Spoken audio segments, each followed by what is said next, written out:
राधे राधे। जय श्री कृष्ण।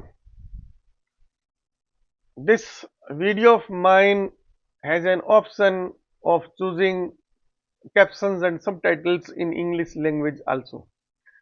मित्रों, आज अपन ये हमारी आध्यात्मिक यात्रा का 55वां एपिसोड देख रहे हैं। तो पीछे के कुछ एपिसोड्स में अपन ने गीता को समझने का तरीका और गीता के अध्यायों में क्या चीज वर्णित है उसके संबंध में अपन चर्चा कर रहे हैं।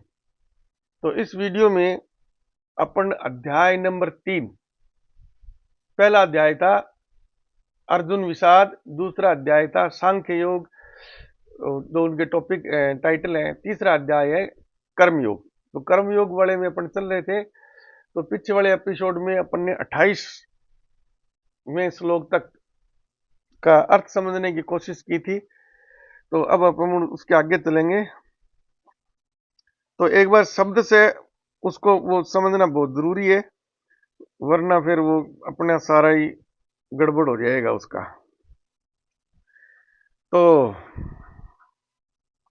क्योंकि एक ये भी तो अपने को समझना जरूरी है ना कि ये जो शब्द लिए गए हैं कृष्ण भगवान के द्वारा, वो कौन से उस वक्त के जो जिस ग्रंथ को उन्होंने उचित माना है उसके हिसाब से लिए गए। तो पूरी विस्तृत जानकारी के लिए तो फिर उस ग्रंथ को भी आपका लगता है भी हमें उसकी जानकारी जरूरी है, तो अपन उसमें ले सकते हैं। जैसे सांख्य दर्शन है ये कपिल मुनि का। तो 27वां 28वां श्लोक था। इसमें कृष्ण भगवान कहते हैं अर्जुन से, परंतु हे महाबाहो, गुण विभाग और कर्म विभाग के तत्वों को जानने वाला ज्ञान योगी संपूर्ण गुण ही गुणों में बरत रहे हैं, ऐसा समझकर उसमें आसक्त नहीं होता। अब ये गुण योग और कर्म योग, गुण विभाग और कर्म विभाग है ना, ये मान लीजिए जो जो धार्मिक ग्रंथ है ना सांख्य दर्शन, उसमें जिस प्रकार की परिभाषाएं हैं, जिस प्रकार से उन्होंने आत्मा परमात्मा पुरुष और प्रकृति इत्यादि की व्याख्या करने के लिए जो परिभाषाएं बनाई है ना, उसके हिसाब से उसके आगे विभाजन है ना। जैसे गुणों में भी जैसे सत्व तम और क्या नाम रजोगुण लिए गए और पंचभूत लिए गए इत्यादि, तो 25 प्रकार के इसमें गुण लिए गए। तो उससे संबंधित है ये। तो कृष्ण भगवान ये कहते हैं कि उस कर्म विभाग और गुण विभाग का जो पूर्ण जानकर है ना, वो ज्ञानी हो गया।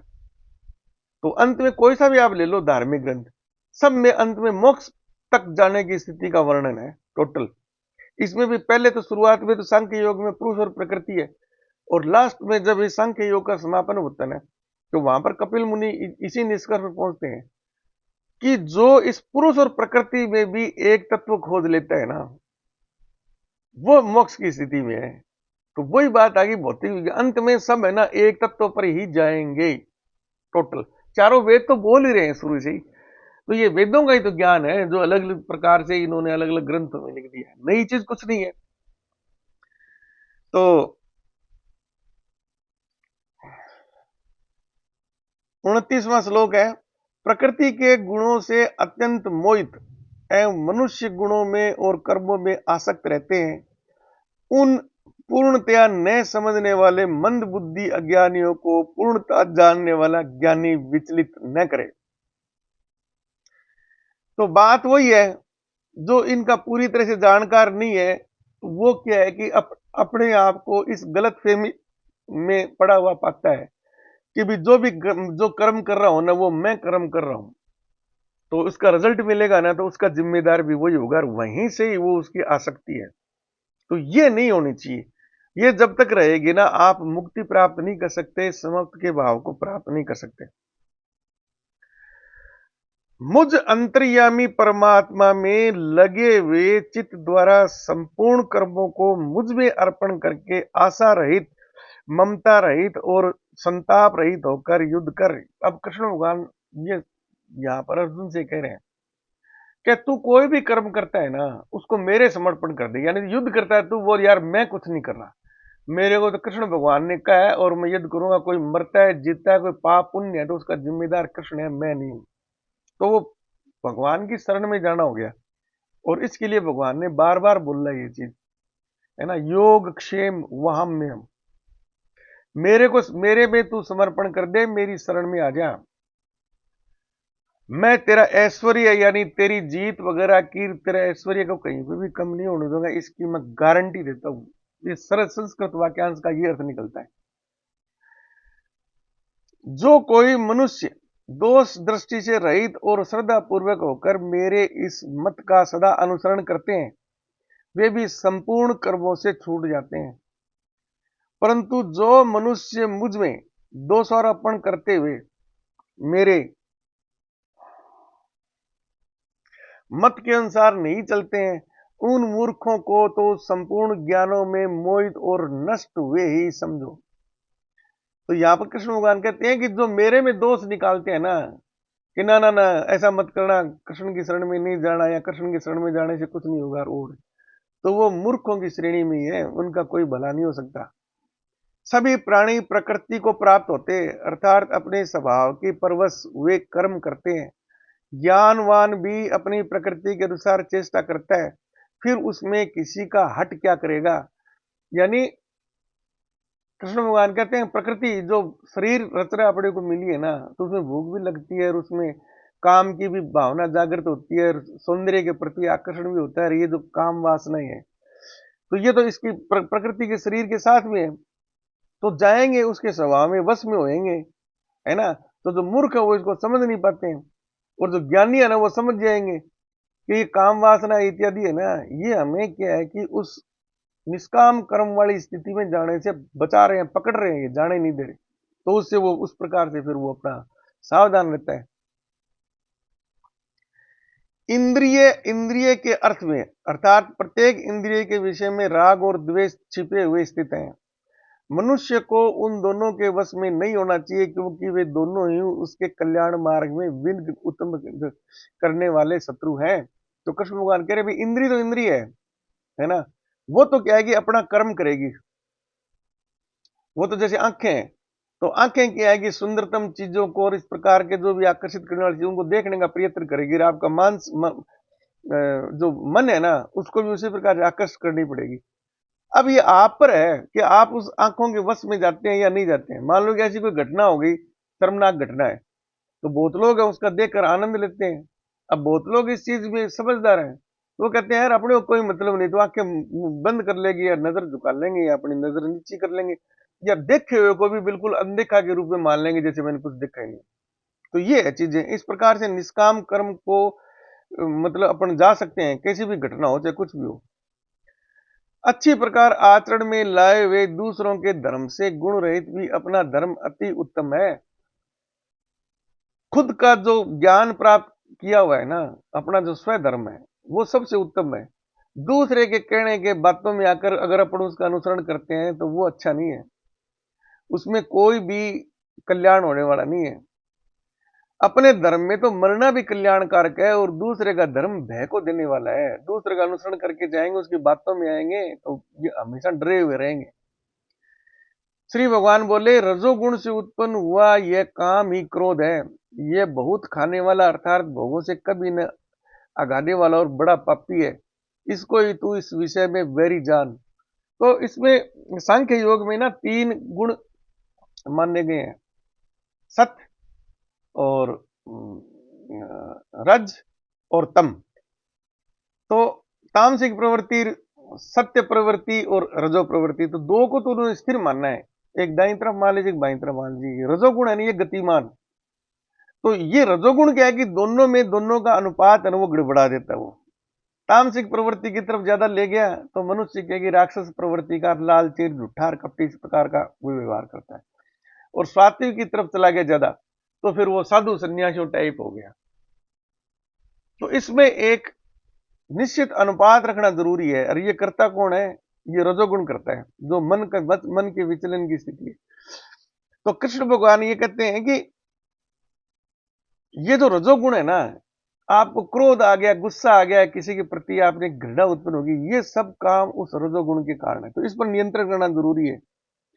जिस प्रकार धुएं से अग्नि और मैल से दर्पण ढका जाता है, तथा जिस प्रकार जेर से गर्भ ढका रहता है, वैसे ही उस काम के द्वारा यह ज्ञान ढका जाता है। तो रजोगुण की तुलना उन्होंने ये की है कि जैसे धुआं है, तो धुएं के पीछे अग्नि छुपी हम नहीं देख पाते, और दर्पण पर धूल चढ़ी हुई है तो अपन चेहरा उसके पीछे नहीं देख पाते। और ऐसे ही जो जीव है अंदर, जो जेर नाम की जो होती है ना, ग्रंथियां सी, जो मांसपेशियां जिसमें मलमूत्र इकट्ठा होता है गर्भावस्था में, तो वो उसके जीव का जो जीव है उसके चारों तरफ वो लिपटी हुई होती है। तो गर्भ से पैदा होने के बाद उस जेर को अलग किया जाता है, तब वो अंदर से जीव निकलता है। तो बोले इस प्रकार से ये रजोगुण है ना, ये आपको तत्व ज्ञान से ढका हुआ रखता है, ये होने नहीं देगा। और हे अर्जुन, इस अग्नि के समान कभी न पूर्ण होने वाला काम, अग्नि के समान कभी न पूर्ण होने वाला काम रूप ज्ञानियों,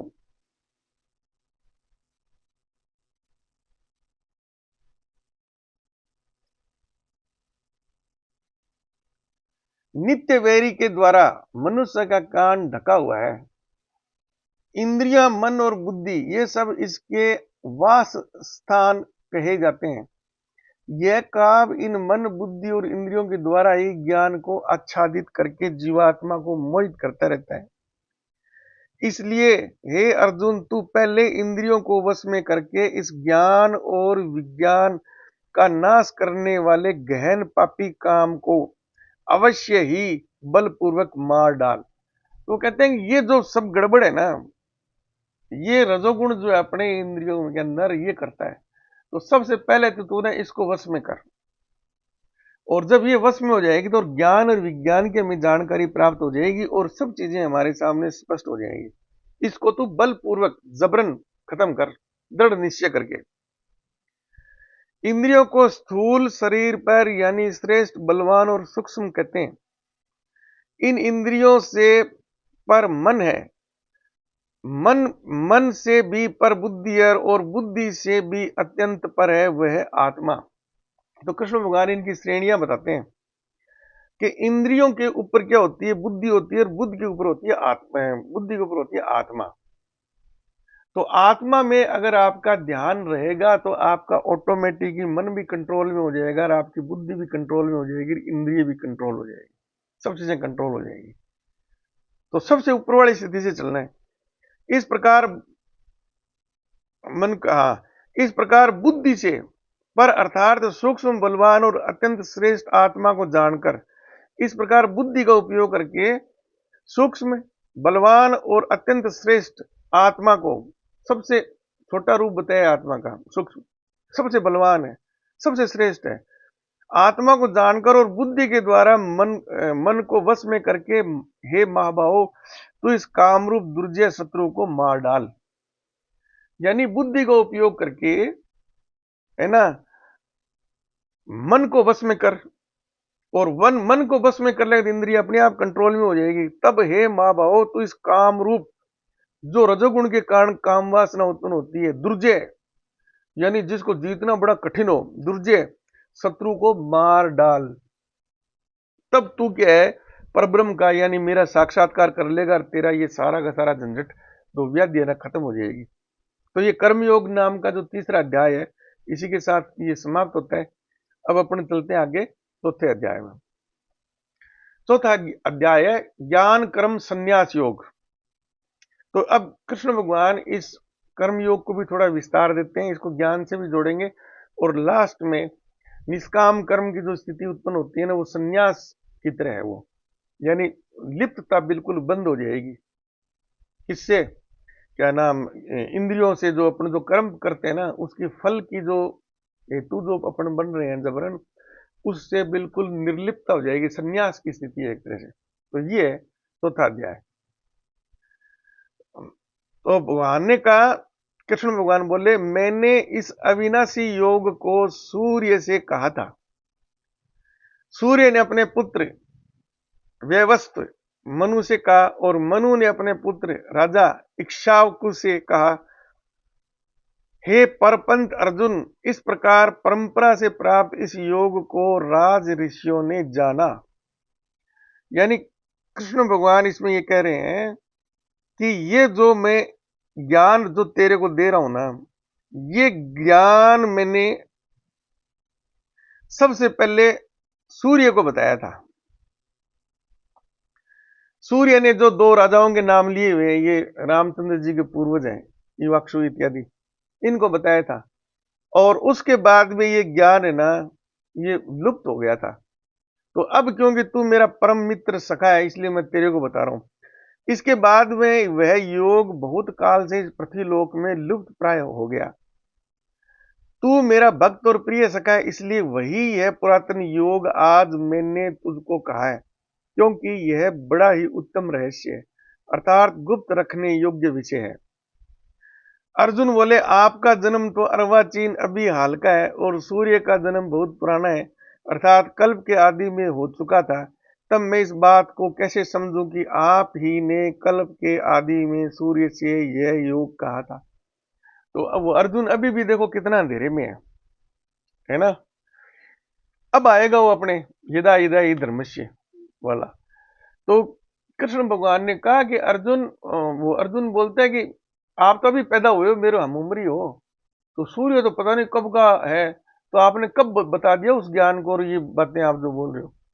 तब कृष्ण भगवान कहते हैं, हे परंतप अर्जुन, मेरे और तेरे बहुत से जन्म हो चुके हैं, उन सब को तू नहीं जानता, किंतु मैं जानता हूं।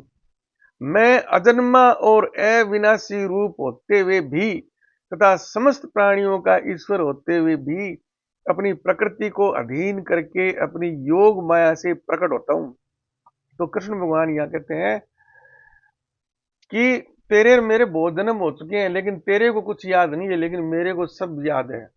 मैं अजन्मा, खुद मैं अजन्मा हूं, अविनाशी हूं, मेरा नाश नहीं है, मेरा जन्म भी नहीं हुआ, फिर भी मैं अपने योग से प्रकृति को वश में कर लेता हूं। यानी जो आडमास अपना शरीर बना हुआ है ना, ये बनना भी मेरे बस में है, मैं कब बनूं या नहीं बनूं।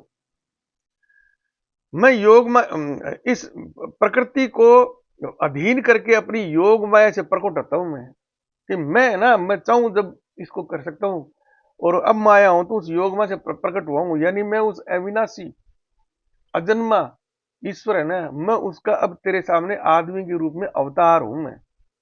तो तू अपने जैसा मत सोच मुझे, जन्म तो तेरे भी बहुत मेरे, मैंने भी बहुत पीछे अवतार लिए, आगे भी लूंगा, लेकिन तेरे को कुछ याद नहीं है, मेरे को सब चीजें याद है, मेरे कंट्रोल में है। इतना फर्क है तेरे मेरे मेरे में।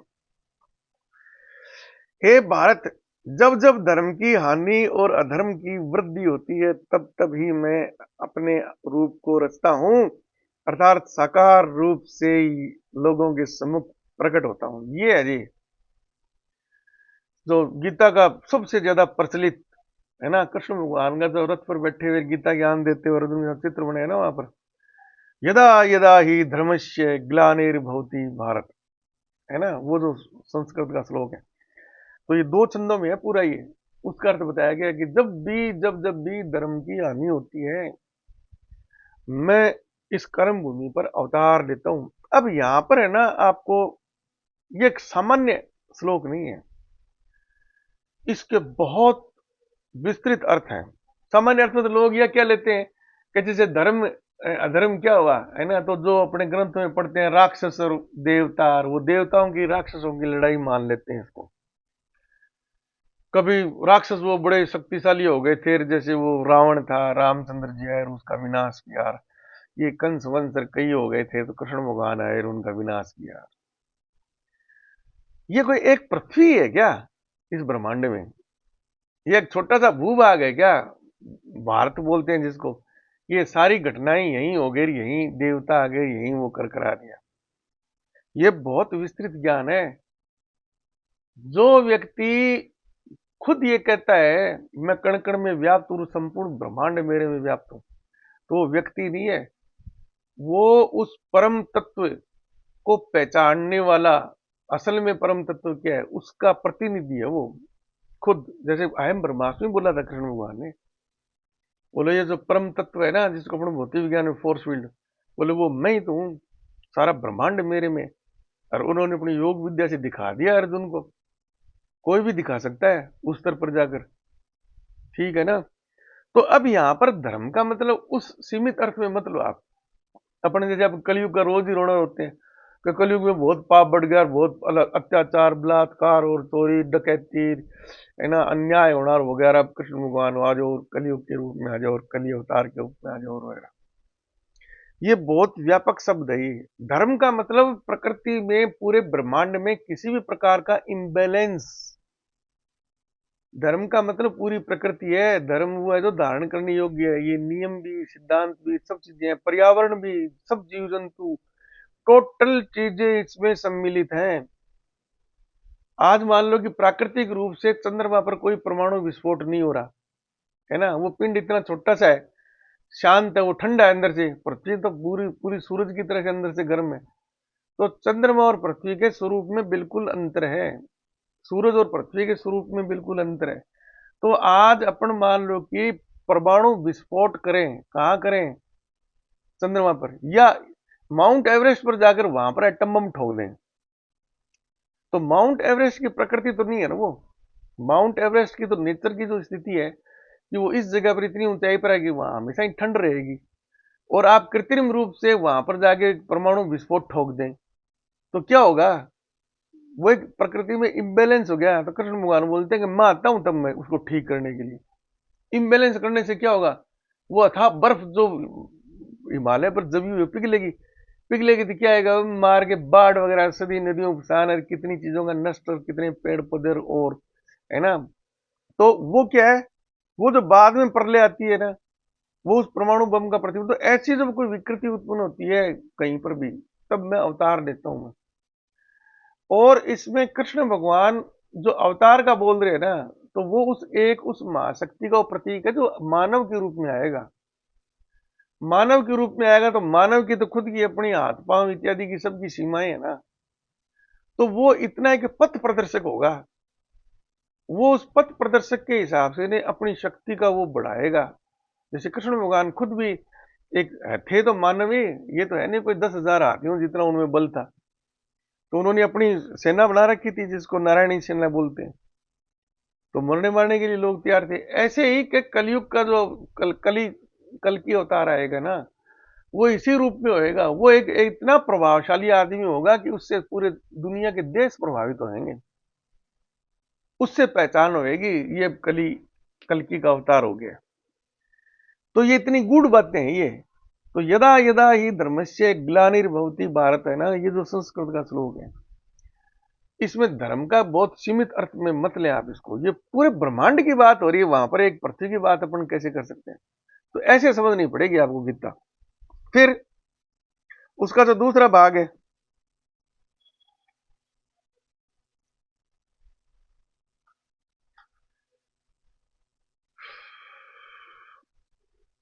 प्रकट होता हूं। हाँ, दूसरा भाग है, तब मैं इसमें साकार रूप से लोगों के सम्मुख प्रकट होता हूं, साधु पुरुषों का उद्धार करने के लिए, पाप कर्म करने वालों का विनाश करने के लिए, और धर्म की अच्छी तरह से स्थापना करने के लिए मैं युग युग में प्रकट हुआ करता हूं। तो दूसरा भाग, बाकी की तो 2 लाइन है ना पूरे इसके संस्कृत के श्लोक के। तो ये क्या नाम, श्लोक नंबर 6 और श्लोक नंबर 7 है ये 2। इन दोनों में दूसरे भाग में उन्होंने फिर थोड़ा सा ज्यादा स्पष्ट किया है। साधु के ये अब ये केवल मानव के रूप में आ गया, उस जो उनकी स्थिति थी अर्जुन की, कृष्ण की युद्ध क्षेत्र के अंदर, तब वो उन्होंने साधु रूप में, साधारण जो साधु है ना उनसे लिया है कि जो साधु पुरुषों का उद्धार करने के लिए, उनको बचाने के लिए, पाप कर्म करने वालों का विनाश करने के लिए। जैसे वहां पर क्या थे, इधर एक तरफ युधिष्ठिर था, दूसरी तरफ दुर्योधन इत्यादि गैंग थी। केवल इनको मारने के लिए, युधिष्ठिर जैसे धर्म पर चलने वाले उनका बचाव करने के लिए ना, मैं युग हमेशा युगों युगों से मैं प्रकट होता रहा हूं। पहले रामचंद्र जी के रूप में था, मैं कृष्ण के रूप में, और आगे कल्कि के रूप में आऊंगा। इस प्रकार की चीजें हैं। हे अर्जुन, मेरे जन्म और कर्म दिव्य अर्थात निर्मल और अलौकिक है। इस प्रकार जो मनुष्य तत्वों से जान लेता है वह शरीर को त्याग कर, तो कृष्ण भगवान कहते हैं कि मेरा जन्म और कर्म है ना वो निर्मल और अलौकिक है। किसी प्रकार से काम से प्रभावित नहीं हूं मैं। जन्म को प्राप्त नहीं होता किंतु मुझे ही प्राप्त हो जाता है। जो मेरा इस प्रकार से स्वरूप देखता है या समझता है ना, वो मुझको ही प्राप्त हो जाता है। यानी मेरी शरण में आ गया वो, यानी परमात्मा में विलीन हो गया। पहले भी जिनके राग भय और क्रोध सर्वथा नष्ट हो गए थे और जो मुझ में अनन्य प्रेम स्थित रखते थे, ऐसे मेरे आश्रित रहने वाले बहुत से भक्त उपयुक्त ज्ञान रूप तप से पवित्र होकर मेरे स्वरूप को प्राप्त हो चुके हैं। और कृष्ण कह रहे हैं कि अकेला तू ही नहीं है, पहले भी बहुत से लोग हैं जो इस प्रकार से मेरे में आत्मसात कर चुके हैं ऐसे ज्ञान को प्राप्त करके। हे अर्जुन, जो भक्त मुझे जिस प्रकार भजते हैं मैं भी उनको उसी प्रकार भजता हूं, क्योंकि सभी सभी मनुष्य सब प्रकार से मेरे ही मार्ग का अनुसरण करते हैं। है ना, वो कहते हैं ना कि जिसकी रही भावना जैसी, है ना, प्रभु सूरत देखी तिन तैसी। तो जैसा भक्त है ना, मैं भी उसी का उतना ही भक्त हूँ, उसको वैसा रूप ही दिखाई दूंगा। इस मनुष्य लोक में कर्मों के फलों को चाहने वाले लोग देवताओं का पूजन किया करते हैं, क्योंकि उनको कर्मों से उत्पन्न होने वाली सिद्धि शीघ्र मिल जाती है। ये बात बोली है कृष्ण भगवान ने। जैसे अपन है ना, कोई अपने लोकल देवता है, जैसे बालाजी महाराज है या और कोई भूमिया जी है, रामदेव जी इत्यादि के पूजन करते हैं, तो किसी का निषेध नहीं किया उन्होंने। वो कहते हैं ठीक है, उनकी जो भी अपन करते हैं उसे जल्दी फिर फल मिल जाता है, लेकिन वो फल एक आपके काम से संबंधित हो गया ना, वो आपका निष्काम कर्म नहीं है। परमात्मा यानी ये भी सारे मेरे ही तो रूप है ना। तो बोले कि ये जो सारे मेरे रूप हैं, जैसे जो कर्म की इच्छा करता है उसका उसी प्रकार से फल मिलेगा। तो ये सभी निष्काम कर्म की श्रेणी में नहीं है। तो मान लो कि आज कोई निष्काम कर्म में जाना ही नहीं चाहता, उसका तो अभी गृहस्थ आश्रम या ब्रह्मचर्य आश्रम चल रहा है, वो चाहता है मेरे को फायदा हो जाए, तो इनको पूजा करो, कोई मना थोड़ी है। लेकिन परम तत्व तो प्राप्त नहीं हो रहा, वो तो मेरे में पूरा परब्रह्म के रूप में ध्यान होगा तभी है। ब्राह्मण, क्षत्रिय, वैश्य और शूद्र इन चार वर्णों का समूह है, गुण और कर्मों के विभाग पूर्वक मेरे द्वारा ही रचा गया है। इस प्रकार इस सृष्टि रचनादि कर्म का कर्ता होने पर भी मुझ अविनाशी परमेश्वर को तू वास्तव में अकर्ता ही जान। ये सारे मेरे किए हुए, फिर भी तू मेरे को निष्काम कर्म वाला अकर्ता ही मान, जैसे मैं कुछ नहीं कर रहा हूं, मेरे पर कोई लागू नहीं है। वो भी तो परब्रह्म के प्रतिनिधि है ना। कर्मों के फल में मेरी स्प्रिया नहीं है, टच नहीं होता उसके में, इसलिए मुझे कर्म लिप्त नहीं होते। इस प्रकार जो मुझे तत्वों से जान लेता है वह भी कर्मों से नहीं बनता। तो कृष्ण भगवान कहते हैं कि इस प्रकार से जो मेरे को जान समझ लेता है ना, तो वो खुद भी फिर निष्काम कर्म की स्थिति में आ जाएगा। इस प्रकार जानकर भी कर्म किए, इसलिए तू भी पूर्वजों द्वारा सदा से किए जाने वाले कर्मों को ही कर। तो कृष्ण भगवान कहते हैं भी तेज ज्यादा दिमाग मत लगा, तू तेरे पूर्वज क्षत्रिय थे, उन्होंने जिस प्रकार के कर्म किए ना, तो तेरे युद्ध करना काम है भाई, युद्ध कर, तो खड़ा हो जा। कर्म क्या और अकर्म क्या है, इस प्रकार इसका निर्णय करने में बुद्धिमान पुरुष भी मोहित हो जाते हैं, भ्रम में पड़ जाएंगे। इसलिए वे कर्मत्व में तुझे भली भांति समझाकर कहूंगा, इसलिए वह कर्मत्व मैं तुझे भली भांति समझाकर कहूंगा, जिसे जानकर तू अशुभ से अर्थात कर्म बंधन से मुक्त हो जाएगा। कर्म का स्वरूप भी जानना चाहिए और अकर्म का स्वरूप भी जानना चाहिए तथा विकर्म का स्वरूप भी जानना चाहिए, क्योंकि कर्म की गति गहन है। अब ये कर्म, सकर्म और अकर्म जो तीन जो टर्म्स है ना, ये सांख्य योग की परिभाषिक शब्दावली है। ये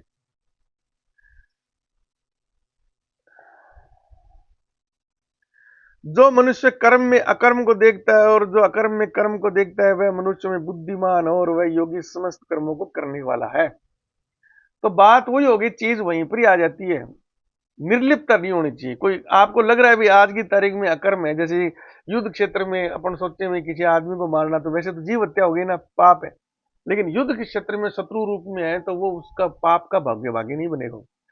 तो कर्म में अकर्म को देखना और अकर्म में कर्म को देखना ना, ये सिद्ध पुरुष की पहचान है। ज्ञान योग्य ऐसे ही करते हैं, समझ गए ना। परिस्थिति पर निर्भर करता है। हाँ, अगर सामान्य स्थिति है, कोई राजा किसी को अन्यथा दंड दे देता है या ऐसे चलते रास्ते ही मार देता है किसी को, तो वो तो पाप लगेगा उसको। लेकिन युद्ध की स्थिति में सामने शत्रु पक्ष है उसके, तो वहां पर उसको कोई फर्क नहीं पड़ेगा, ना पाप लगेगा ना पुण्य लगेगा, मर गया तो मर गया। जिसके संपूर्ण शास्त्र सम्मत कर्म बिना कामना और संकल्प के होते हैं तथा जिसके समस्त कर्म ज्ञान रूप अग्नि के द्वारा भस्म हो गए हैं, उस महापुरुष को ज्ञानी जन भी पंडित कहते हैं। जो पुरुष समस्त कर्मों में और उसके फलों में आसक्ति का सर्वथा त्याग करके संसार के आश्रय से रहित हो गया है, परमात्मा में नित्य तृप्त है, वह कर्मों में भली भांति बरतता हुआ भी वास्तव में कुछ भी नहीं करता। जो हमेशा परमात्मा में लीन रहता है ना, तो वो कर्म करते हुए भी उसमें लिप्त नहीं रहता। जिसका अंतःकरण और इंद्रियों के सहित शरीर जीता हुआ है और जिसने समस्त भोगों की सामग्री का परित्याग कर दिया है, ऐसा आशा रहित पुरुष केवल शरीर संबंधी कर्म करता हुआ भी पापों को प्राप्त नहीं होता है। अब ये संन्यास योग का वो बता रहे हैं कृष्ण भगवान। जो बिना इच्छा के प्राप्त हुए पदार्थ में सदा संतुष्ट रहता है, जिसमें ईर्ष्या का सर्वथा भाव हो गया है, जो हर्ष शोक आदि द्वंद्वों से सर्वथा अतीत हो गया है, ऐसा सिद्धि और असिद्धि में सम रहने वाला कर्मयोगी कर्म करता हुआ भी उससे नहीं बनता है। जिसकी आसक्ति सर्वथा नष्ट हो गई है, जो देहाभिमान और ममता से रहित हो गया है, जिसका चित्त निरंतर परमात्मा के ज्ञान में स्थित रहता है, ऐसा केवल यज्ञ संपादन के लिए कर्म करने वाले मनुष्य के संपूर्ण कर्म भली भांति विलीन हो जाते हैं। यज्ञ का मतलब कोई आयोजन है, जैसे युद्ध है तो उस वक्त उनके लिए युद्ध भी वो एक आयोजन था, है ना, काम करने का। यज्ञ का मतलब हमेशा ही वो हवन कुंड वाला नहीं है जिसमें अपने घी वगैरह की आहुति देते हैं, वो भी है, लेकिन यहाँ पर यज्ञ का मतलब कोई भी जो संकल्प आपने दे रखा है, अनुष्ठान शुरू कर रखा है, वो है। जिस यज्ञ में अर्पण अर्थात शुश्रूषा आदि भी ब्रह्म है और हवन किए जाने वाले द्रव्य भी ब्रह्म है तथा ब्रह्म रूप कर्ता के द्वारा ब्रह्म रूप अग्नि में आहुति देना रूप क्रिया भी ब्रह्म है, उस ब्रह्म कर्म में स्थित रहने वाला योगी द्वारा प्राप्त किए जाने वाले फल भी ब्रह्म ही है। देखो क्या बात बोली है। अब इसमें सब चीजें आ गई। अगर हवन वाली भी स्थिति लें तो कुछ द्रव्य जो उसमें अपन डालते हैं, अग्नि भी है वो, कि ये सारा है क्या, ये है तो उसी ब्रह्म रूप का ही तो है, प्रतिरूप है, जैसे उस फोर्स फील्ड से तो बने हुई है सारी चीजें। तो बोले कि उसकी अगर दृष्टि ऐसी है कि वो हर चीज में उस ब्रह्म को ही देखता है, तो उसका फल भी ब्रह्म के समान ही होगा। यानी ये निष्काम कर्म का कहीं कुछ अपने पाप पुण्य स्थिति या गलत कर रहे हैं ऐसे कुछ लगता ही नहीं है। दूसरे योगीजन देवताओं के पूजन स्वरूप यज्ञ की ही बलि भांति अनुष्ठान किया करते हैं और अन्य योगीजन पर ब्रह्म परमात्मा अग्नि में अभेद दर्शन रूप यज्ञ के द्वारा ही आत्म रूप यज्ञ का हवन करते हैं। अन्य योगीजन श्रोत्र आदि समस्त इंद्रियों को संयम रूप अग्नियों में हवन किया करते हैं और दूसरे योगी लोग समस्त विषयों को इंद्रिय रूप में अग्नि में हवन किया करते हैं। अब ये कृष्ण भगवान क्या है, जो हवन में अपन अग्नि जलाकर आहुति देते हैं ना, नष्ट करने की जो प्रक्रिया करते हैं, घी तिल इत्यादि वगैरह, उससे तुलना कर रहे हूं कि अलग अलग प्रकार के जो योगी पुरुष हैं वो अपने काम वासना इत्यादि लिप्त इनको भस्म कर देते हैं, उस हवन की अग्नि के समान है। और जो द्रव्य रूप है ना, काम वासना है, लालच है और है ना, क्रोध है इत्यादि, उसको भस्म कर रहे हो। तो बोले अलग अलग तरीके हैं। योगी लोग इस अलग अलग प्रकार से ना, इस प्रकार से अपनी काम वासनाओं को नष्ट कर देते हैं। तो अलग अलग श्रेणियां बताइए। दूसरे योगीजन इंद्रियों की संपूर्ण क्रियाओं और प्राणों की समस्त क्रियाओं को ज्ञान से प्रकाशित आत्म संबंध संयम योग रूप अग्नि में हवन किया करते हैं। कई पुरुष द्रव्य से यज्ञ करने वाले, जिनको भी तपस्या रूप यज्ञ करने वाले हैं, तथा दूसरे कितने योग रूप यज्ञ करने वाले हैं, कितने अहिंसावादी तीक्ष्ण व्रतों से युक्त यत्नशील पुरुष स्वाध्याय रूप में यज्ञ ज्ञान करने वाले हैं। दूसरे कितने योगीजन अपान वायु में प्राण वायु को हवन करते हैं, जैसे ही अन्य योगीजन प्राण वायु में पान वायु को हवन करते हैं, तथा अन्य कितने ही नियमित आहार करने वाले प्राणायाम प्रायण पुरुष प्राण और अपान की गति को रोककर प्राणों में ही हवन किया करते हैं। ये सभी साधक योग यज्ञों द्वारा पापों का नाश कर देने वाले और यज्ञों को जानने वाले हैं। ये अब कृष्ण भगवान ने अलग अलग जो पंथ बताए हैं ना, जैसे जैन धर्म हिंसा का बोल लेते हैं, कुछ क्या है कि हम तो एक टाइम में खाना खाए हैं, कुछ क्या है कि कोई चीजों का निषेध करते हैं, ये अलग अलग तरीके बताए हैं। तो वो भी क्या है कि उन काम वासनाओं को नष्ट करने के तरीके हैं। जैसे मान लीजिए किसी ने, जैसे अपन होते हैं ना, तो लहसुन प्याज नहीं खाएंगे या बैंगन नहीं खाएंगे, जो भी है, तो वो उनकी क्या है कि उन इंद्रियों पर नियंत्रण की प्रवृत्ति है, यानी वो उन उन इंद्रियों को वश में करने का तरीका है वो। अब जिसने सोच लिया मेरे को लहसुन प्याज नहीं खाना है ना, और वो किसी गली में से निकल रहा है, पड़ोस के किसी घर से बहुत ही अच्छी सब्जी की छौंक की खुशबू आती है, तो उसके मन में ये भाव नहीं आता है कि चलो आज आज तो खा के देख लेते हैं अच्छी बनी। तो ये सब साधना के तरीके बताए, ये सब योगी जन है ना, वो इन विधियों का उपयोग करते हैं। हे कुलश्रेष्ठ अर्जुन, यज्ञ से बचे हुए अमृत का अनुभव करने वाले योगी जन सनातन परब्रह्म परमात्मा को प्राप्त होते हैं, और यज्ञ न करने वाले पुरुष के लिए तो यह मनुष्य लोग भी सुखदायक नहीं है। तो यज्ञ का यहाँ पर महत्व कृष्ण भगवान ने जो हवन अपन बार बार घी वगैरह तिल अपन नारियल के टुकड़े वो देखा होगा आपने, जो सामग्री दी उसका प्रतीक बताया है। उसका प्रतीक ये है कि काम वासनाओं का नाम हम हवन की अग्नि के समान उसको वहां पर भस्म कर दें। ये योगी जनों के कार्य है ये। तो उस वक्त जो अपन मंत्रों का उच्चारण वगैरह करते हैं ना, तो असल में उन मंत्रों का अर्थ समझता और वो ध्यानपूर्वक करता तब तो उसका फायदा है। ऐसे तो फिर वो क्या है कि वो धुएं में धुएं मिलाने वाली बात है। ठीक है, हालांकि उस सामग्री से दूसरा प्रभाव ये वातावरण शुद्ध होता है, जो हानिकारक कीट वगैरह नष्ट होते हैं, और वो एक अलग फायदा है। लेकिन आध्यात्मिक फायदा आपको तभी मिलेगा जैसे इनका पूरा अर्थ, जैसे अभी अपन अर्थ समझ के इस गीता का अध्ययन करें ना, आध्यात्मिक फायदा इसका तभी मिलेगा। फिर पर जिसको इस कृष्ण भगवान ने ये बड़ी जबरदस्त चीज कही है, आप गूढ़ ज्ञानी मान लीजिए कि जो इस मृत्युलोक में जो प्रसन्न नहीं रह पाया ना, परमानंद की स्थिति में नहीं है, वो फिर स्वर्ग में कहां से सुख पाएगा। यहां पर सब साधन, यहां पर भी अगर वो परमानंद नहीं ले पाया तो स्वर्ग वर्ग में तो सवाल ही नहीं है, यानी वो सर्वयुग जाने योग्य नहीं। जो भी आदमी मोक्ष की स्थिति में पहुंचने वाला होगा ना, वो आप देखना उसे बात करना या उससे आप कभी संपर्क में आएंगे तो आपको हमेशा आनंदित ही महसूस होएगा। कोई गिलानी नहीं, किसी से कोई द्वेष नहीं, कोई कुछ नहीं, मस्त है वो, अपनी अपनी धुन में ही मस्त है वो। ये सबसे मार्के की चीज बताइए।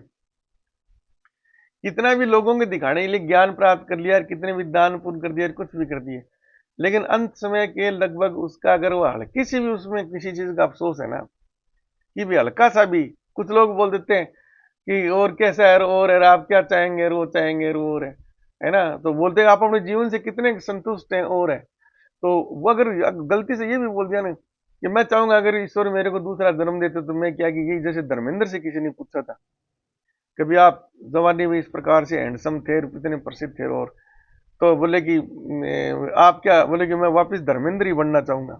तो वो उनके अज्ञान प्रदर्शित कर रहे हो, यानी अभी भी वो कर्म बंधन से बंधे हुए हैं, वो निर्लिप्त नहीं है, वो संलिप्त है, उस मोह में फंसे हुए हैं धर्मेंद्र वाले में। वो निष्काम कर्म नहीं हुआ उनका। इसका जवाब क्या होना चाहिए कि वो टाइम गया, उससे पड़ा मेरा कोई संबंध नहीं है, आगे की यात्रा करेंगे जैसा भी है।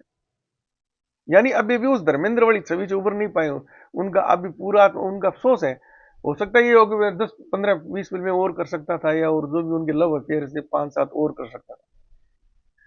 तो इस प्रकार से सुखदायक हो सकता है, जो इसमें सुखदायक नहीं है तो परलोक कैसे सुखदायक हो सकता है।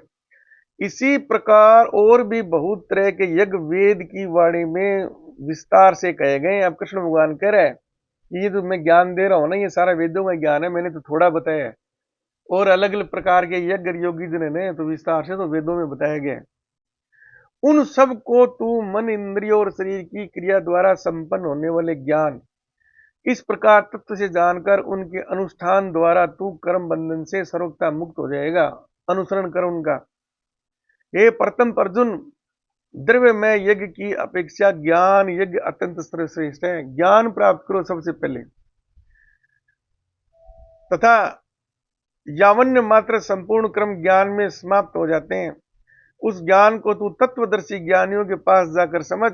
उनको भली भांति दंडवत प्रणाम करने से, उनकी सेवा करने से, कपट छोड़कर सरलता पूर्वक प्रसन्न करने से वे परमात्मा तत्व को भली भांति जानने वाले ज्ञानी महात्मा तुझे इस तत्व ज्ञान का उपदेश करेंगे, जिनको जानकर फिर तू इस प्रकार मोह को नहीं प्राप्त होगा। तथा हे अर्जुन, जिस ज्ञान के द्वारा तू संपूर्ण भूतों को निशेष भाव से पहले अपने में और पीछे मुझ सच्चिदानंद परमात्मा में देखेगा। तो कृष्ण भगवान उसको सलाह दे रहे हैं कि जो चीजें मैंने बताई है ना, ये तो किसी ज्ञानी पुरुष के जाकर उनसे तो सीख, यानी अभी तो टाइम नहीं है, तो एक बार तो युद्ध कर दो, उसके बाद में तेरा ज्ञान पूरा नहीं हो तो ज्ञानी पुरुष के, और उसका क्या है ज्ञानी पुरुष से लेने का, सम्मान करो उसको, दंडवत प्रणाम करो, फिर उसका जो भी वो बोलता आज्ञाकारी बनो, पूरा पूरा उसका मन होगा ना तभी ज्ञान देगा, वरना ज्ञान नहीं देगा वो। यानी गुरु का सम्मान करना, जिससे आपको कुछ प्राप्त करना है ना, उसका सम्मान करना सबसे ज्यादा जरूरी है। फिर तो है ना अपने आप को मेरे जैसा ही देखेगा, अगर मेरे में जो गुण है ना वो सारे गुण तेरे में आ जाएंगे। यदि तू अन्य सब पापियों से भी अधिक पाप करने वाला है, तो भी तू ज्ञान रूप नौका द्वारा निसंदेह संपूर्ण पाप समुद्र से भली भांति तर जाएगा। तू अगर पापियों का पापी भी है ना, तब भी जब तेरे को ज्ञान प्राप्त हो जाएगा ना, तो निष्काम अपने आप ही तेरे पीछे के कर्म भी निष्काम हो जाएंगे। क्योंकि हे अर्जुन, जैसे प्रज्वलित अग्नि ईंधनों को भस्म में कर देती है, वैसे ही ज्ञान रूप अग्नि संपूर्ण कर्मों को भस्म में कर देता है। इस संसार में ज्ञान के समान पवित्र करने वाली निसंदेह कुछ भी नहीं है। इस ज्ञान को कितने ही काल में कर्मयोगी द्वारा शुद्धांतकरण शुद्ध अंतकरण हुआ है, मनुष्य अपने आप भी आत्मा में पा लेता है। तो कृष्ण भगवान कहते हैं कि ज्ञान है ना वो सबसे बड़ी चीज है। ज्ञान प्राप्त हो गया तो निष्काम कर्म वगैरह वो सब है ना अपने आप ही हो जाते हैं। जितेंद्रिय साधना परायण और श्रद्धावान मनुष्य ज्ञान को प्राप्त होता है, तथा ज्ञान को प्राप्त होकर वह बिना विलंब के तत्काल ही भगवत प्राप्ति रूप परम शांति को प्राप्त हो जाता है। ज्ञान प्राप्त होते ही परमानंद हो गया, शांति हो गई। विवेकहीन और श्रद्धाहीन संशय युक्त मनुष्य परमार्थ से अवश्य नष्ट भ्रष्ट हो जाता है। ऐसे संशय युक्त मनुष्य के लिए न ये शोक है, न ये लोक है, न परलोक है, न ही सुख है। संशय यानी द्वंद्व, जब तक ज्ञान प्राप्त नहीं होगा ना तब आप संशय से मुक्त नहीं हो पाएंगे। तो अर्जुन की यही तो स्थिति थी, लड़ूं या नहीं लड़ूं, नहीं लड़ूं या नहीं लड़ूं, लड़ूं तो ये हो जाएगा, नहीं लड़ूंगा तो ये हो जाएगा, तो फैसला नहीं कर पा रहा था वो। ये अज्ञान की सबसे बड़ा वो है परिचय की। अज्ञानी कौन है? जो संशय में पड़ा है ना, समझ लो अज्ञानी हो।